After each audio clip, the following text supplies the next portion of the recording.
Are you ready to move? Now, today's topic always makes me think of the song Move It from the movie Madagascar. Now, I won't sing it for you. You can thank me for that. But this is what I'm thinking of. It goes, I like to move it, move it. I like to move it, move it. You like to move it. So the question is, do you like to move it? Hi, I'm Marianne from One Life to Flourish, and welcome to tonight's episode of Monday Motivation. And tonight we are looking at how to build a flourishing life, and we're focusing once again on physical health. And in particular, we're looking at movement and moving, as you could tell by my intro. But also we're going to touch on some of the other senses and what part they can play in helping us to flourish.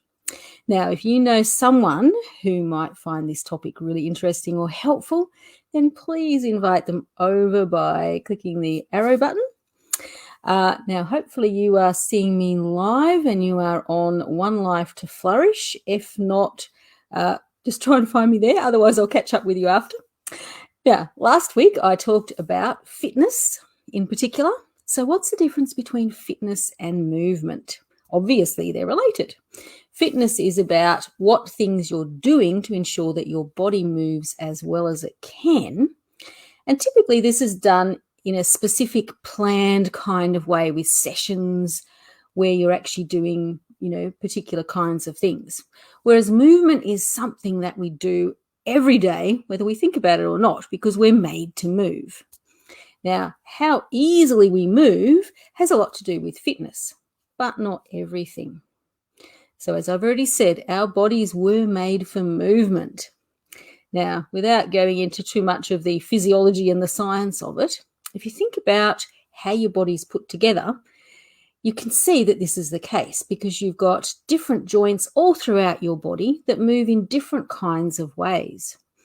And they've got complete, ranges of motion that you should be able to move through. Now, for anyone who's ever had a broken bone, a severe sprain or a tendon issue, which is what I've had just at the moment, just having one joint not being able to move really well makes life quite hard, doesn't it? Now, the fact is that if you don't consciously move your body through its range of movement, you actually end up losing that range. So this is what we're focusing on, why we need to keep doing this. So who out there actually has a job where basically you're expected to sit down constantly during the day? Now, this is a bit of a worry because there's been a whole series of research studies that's found that the effect of being sedentary for most of the day just isn't offset by doing a session of exercise at the beginning or the end of the day. We actually need to move our bodies throughout the day, aiming for several minutes every hour. So we need to actually get up out of our chair and move in some way. Now, if your office is lucky enough to have standing workstations, make sure you make use of them. They are a brilliant way to offset this whole problem of being sedentary. Now, if you don't, I've got a couple of tips for you to try and help you get through the day. So first of all, set a reminder every hour to get up and move. Just do it on your phone. You can set off a little alarm. Off you go for a short walk around the office, maybe go and get a drink, go to the toilet, just do something, maybe go and visit someone. The next thing is, if you're answering the phone, stand up when you're speaking on the phone. If you need to go and speak to a colleague about something, actually go and walk to their desk rather than phoning them or emailing them or whatever. All right, next thing, who comes home from work and just takes up a position on the couch and that's kind of it for the evening? I know I used to do that. And there's nothing wrong with actually having periods when you're just doing absolutely nothing. That's fine. But you don't want to do it for longer than an hour at a time. So the other thing that you can do if you've come home, you want to relax, is just think a little bit about your posture. Don't just kind of be totally flaked out.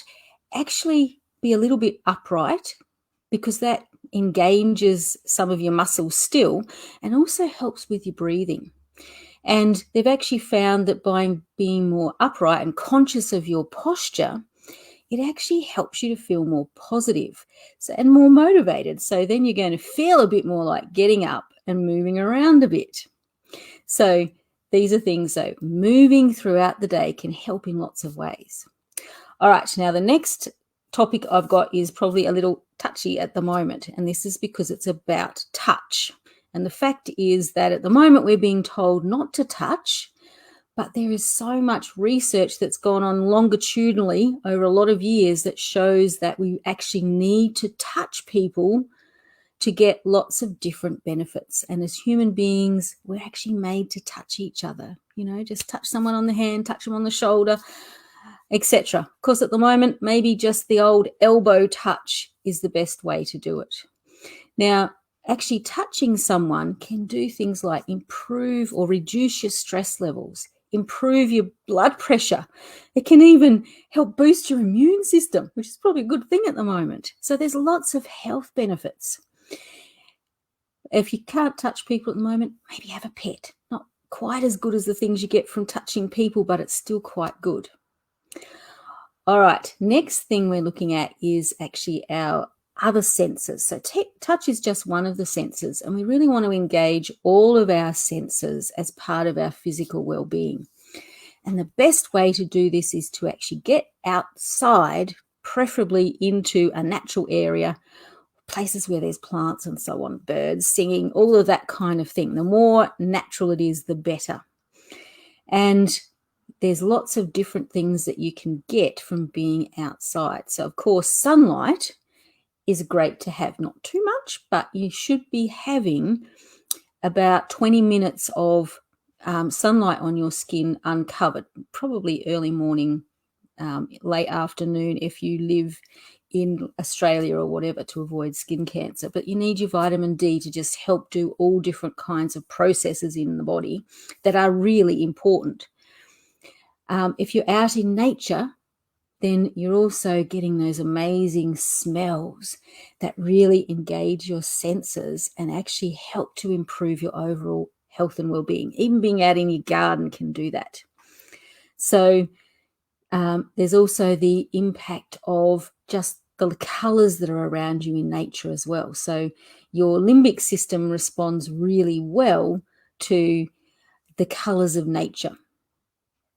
So think about how you can actually get outside and see if you can actually start to create some movement in your life, engage your senses in some way, and just try and improve your physical health, but that also improves your mental health, remember, as well. All right, now, if you are really wanting a little bit of help with some of these things, the first thing I would recommend is some mind Reiki, which has had some amazing results for those people who've been in my pilot program, where they've had great changes overall in their emotional state, their motivation, all of those kinds of things. They've been able to release some of the blocks that have been keeping them stuck and just generally feel better about life.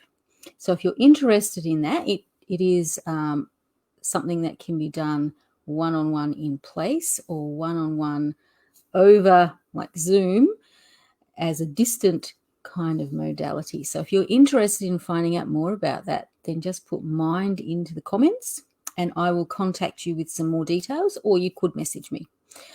Other than that, I have put into the comments a few other ways that you can actually find ways to, kind of boost your mood and so on. So the first one is the Happiness Habits Playbook program, which is a free program. There is a link there where you can get onto that. And other than that, just head over to my Facebook page where you can see other ways to work with me. I do a lot of work around your mindset, and in particular at the moment I have a program around creating a confidence mindset.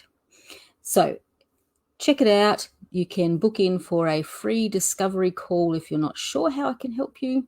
And I'd love to have a chat with you anyway. So just see what would work for you. So thank you for joining me tonight. I hope you found my tips helpful. Remember, we need to move it. Our body is made for moving. Our body's also made for engaging the senses in different ways. So see how you can do that during the week. I hope you really have a great week. No matter what your situation is at the moment, you can always find ways to just get that little bit of a boost to your mood. And if you're finding it difficult, please reach out. Okay, I'm happy to give you a little bit of support if you need that. So have a great week. And next week, I am going to be talking again about physical health. This time, I'm going to be talking about the fuel we put into our body. So what are we eating? What impact is that having on us? So join me then, and we'll dive into food a little bit more. Can be a bit of a scary topic, but we'll see how we go. So bye for now.